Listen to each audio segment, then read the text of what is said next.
जय माता दी दोस्तों, आप सभी को जितिया व्रत की एडवांस में हार्दिक शुभकामनाएं। जितिया माता सभी का व्रत पूरा करें और सभी की संतान की आयु लंबी करें। तो देखिए, आज की जो वीडियो है वो है जिनकी सास नहीं है वो जितिया व्रत में सास को पानी कैसे देते हैं। वैसे तो देखिए, सभी के घर का अलग अलग नियम होता है, लेकिन मैं हमारे यहाँ पर कैसे सास को पानी दिया जाता है, खरी तेल दिया जाता है जिसको बोलते हैं खरी तेल पानी, वो कैसे दिया जाता है तो आगे वीडियो में आप सभी को बताऊंगी। तो देखिए, सभी के घर का अलग अलग नियम होता है। जिनकी सास नहीं है वो एक काम करती हैं और जिसकी सास है उसको तो कुछ करना नहीं होता है। और हमारे यहाँ पर देखिए, जैसे जितिया व्रत में जब नहाया जाता है तो उसके भी बहुत से नियम होते हैं, सभी के घर में निभाए जाते हैं। तो कौन कौन से वो नियम हैं, कौन कौन सी सावधानियाँ हैं जो आपको ध्यान देनी चाहिए, रखनी चाहिए, नियमों का पालन करना चाहिए। तो चलिए वीडियो में जानते हैं। सबसे पहले देखिए, पहले के लोग थे वो नदी में जाकर नहाकर उसी गीले कपड़े में ये काम करते थे। सास को खरी तेल पानी दिया जाता था। तो यहाँ पर तो शहरों में तो पॉसिबल नहीं है ये सब, लेकिन सास को खरी तेल ज़रूर देना चाहिए, पानी देना चाहिए। तो यहाँ पर जैसे खरी मिल जाती है तो उससे, गांव में तो मिल जाती है तो उससे बाल धो लिया जाता है, लेकिन शहरों में नहीं मिलता है तो सरसों को पीसकर उसमें सरसों का तेल मिलाकर बाल में हल्का सा रगड़कर बाल को खुला ही रखना है, नहा लेना चाहिए।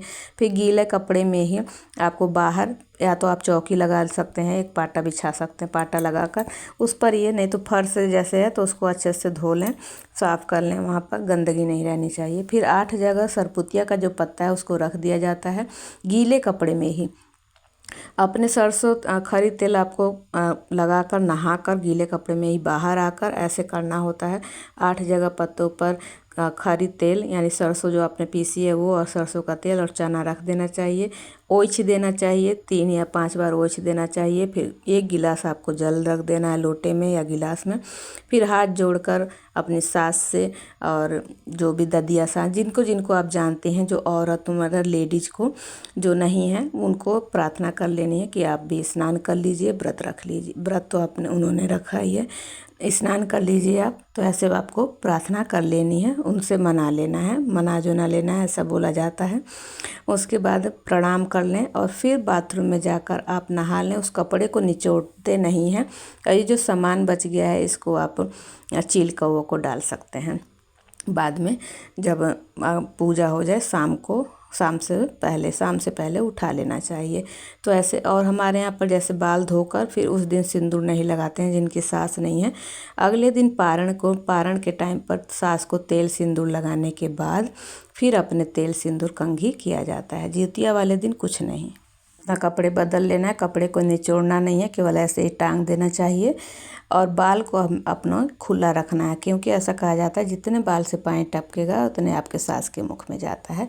तो इसलिए बाल को उस दिन खुला रखते हैं हम। कंघी, तेल, सिंदूर कुछ नहीं लगाते, कुछ नहीं, वो आपके अपने घर का नियम होता है, आप देख लीजिए। तो इस तरीके से सास को, जिनकी सास नहीं है उन सास को अपनी खरी तेल और पानी दिया जाता है। और पितृपक्ष का समय है, अगले दिन ही हमारे यहाँ पर जो भी दान उन निकालने के बाद ही तेल सिंदूर कंघी, नाखून काटते हैं, आलता लगाते हैं, तेल सिंदूर लगाया जाता है, कंघी किया जाता है। आप सभी के घर का अलग अलग नियम होता है, आप अपने घर के हिसाब से देख लीजिएगा। तो ये थी छोटी सी वीडियो, आई होप आप लोगों के लिए हेल्पफुल रही होगी। कमेंट में ज़रूर बताइएगा कि आपके यहाँ पर कैसे सास को खरी तेल और पानी दिया जाता है। तो मिलती हूँ ऐसी हेल्पफुल वीडियो के साथ, तब तक के लिए जय माता दी।